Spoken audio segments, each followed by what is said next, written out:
Recently, I was having a conversation with one of our state's biggest funders of early childhood ed. Needless to say, I was nervous. I was trying to make an impression on this man. It was a milestone in my career. I was answering his questions with my expertise. I was providing him with insight on things that he was curious about. And I was helping to shape his thinking around some of the ways he thought he could impact our community. I think all was going well until he put me on the spot. He asked me what I thought leaders in the field could do to better support children and families. He asked me what I thought politicians needed to know more about in order to really understand how children learn. He asked me what I thought communities needed to do more of to really strengthen relationships. And so I answered him.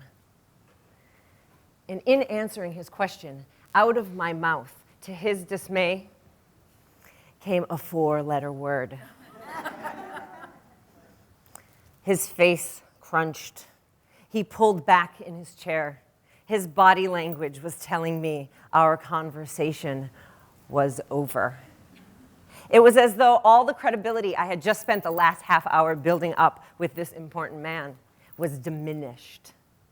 He stood up. He shook my hand politely. He thanked me for sharing my ideas. And then he made sure that I understood that he wasn't 100% comfortable with that one word, that 4-letter word, play. I left that conversation not with any less confidence in what I believe about play. And I didn't even have a hardened attitude about what he believed about play, because I trust that somewhere deep down inside of this man, at his core, he understood the value of what I was putting out there. And that maybe, like many of us, he's just lost touch with a little something. I actually left that conversation thinking, that guy has got to play more. Humans have a natural tendency to play.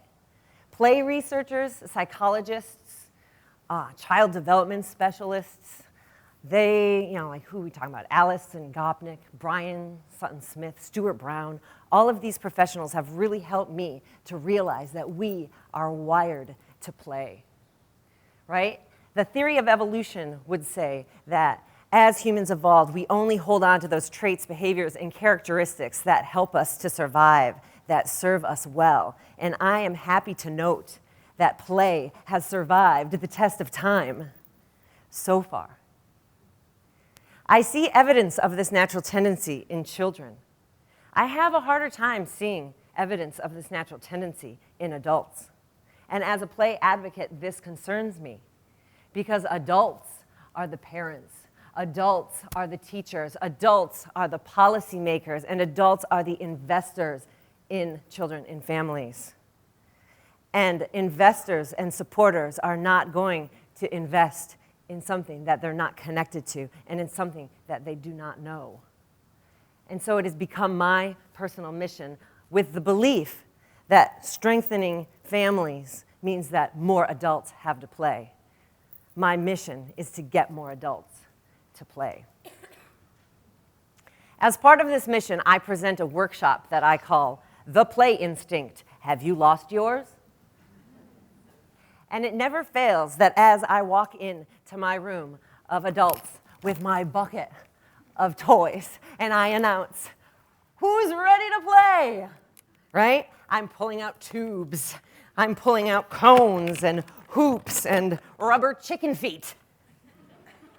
Right? And I'm watching these adults as it's dawning on them what the expectation of what I'm asking them to do is. Eyes widen, bodies sink. I hear utterances from the back. Oh no. How long is this going to last? Right? Inevitably and conveniently, many people have to use the restroom. Gone half of my class. And I get it, because in inviting them to play, I'm inviting them to step outside of their comfort zone. I am inviting them to take social risks. I'm inviting them to interact with strangers and possibly and probably look like a fool. Play is something very intimate that we share with people, right? It requires us to set aside any preconceived notions or ideas that we have. It asks that we come forth with our ideas and be willing to have them rejected. It's a risk. It is vulnerability. It is this vulnerability where the magic happens, where the connections are built, where the relationships are strengthened. Adults are out of practice in this realm, and yet all of the challenges that arise in play are the same challenges that we need to be comfortable with if we're going to successfully create a community. Children can teach us a lot in this regard. You know that if I bring this bucket into a room full of toddlers, they're not going to have any questions about what's going on. Their challenge is the exact opposite. Their teachers are holding them back. Their bodies are shaking. They want to immediately and without hesitation get what's at that bucket, right? I don't have to sit there and entice them with the chicken feet or show them how to put on a wig, right? They're taking the bucket from me. They're dumping it on the ground. All of a sudden, there are toddlers everywhere because it's playtime.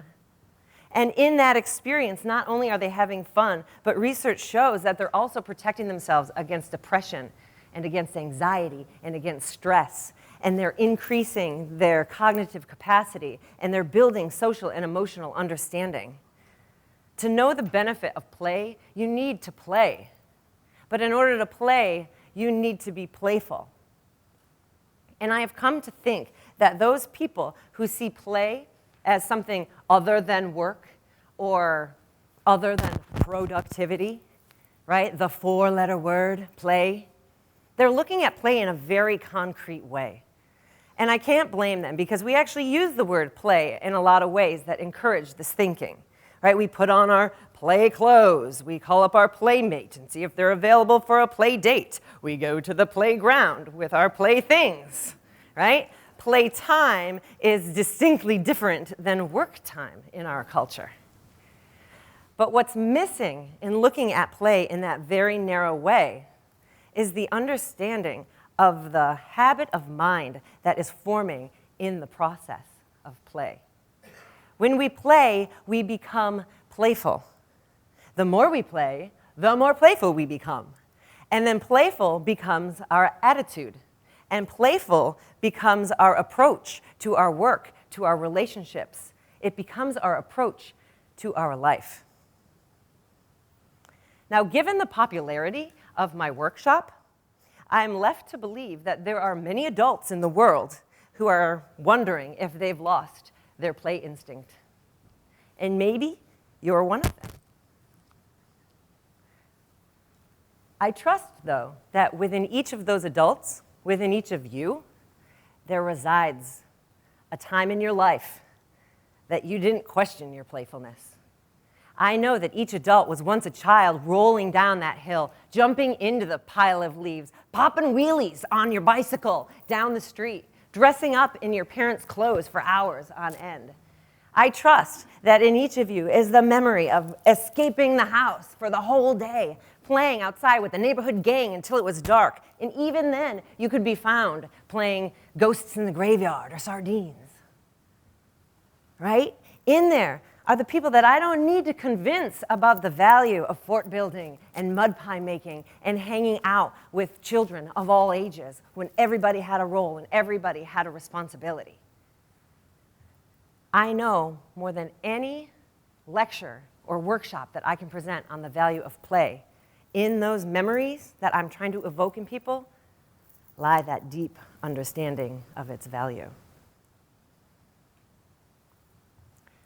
So why is that important? The memories, the being in touch with playfulness, and how does that relate to supporting children and families? I want to say simply, playful people are more approachable. If we are going to successfully build vibrant and inclusive communities, we need to be available, authentically, actually available. And play sets that tone. So I encourage you to wonder where you fall on the playfulness meter. When was the last time you allowed yourself to reap the benefits of play? Play is wonderful self-care. And we need you to be community-minded, engaged, passionate in the work that you do in the world and in our community. We need you to be more playful. So, Red Rover, send adults on over. Who's going to play?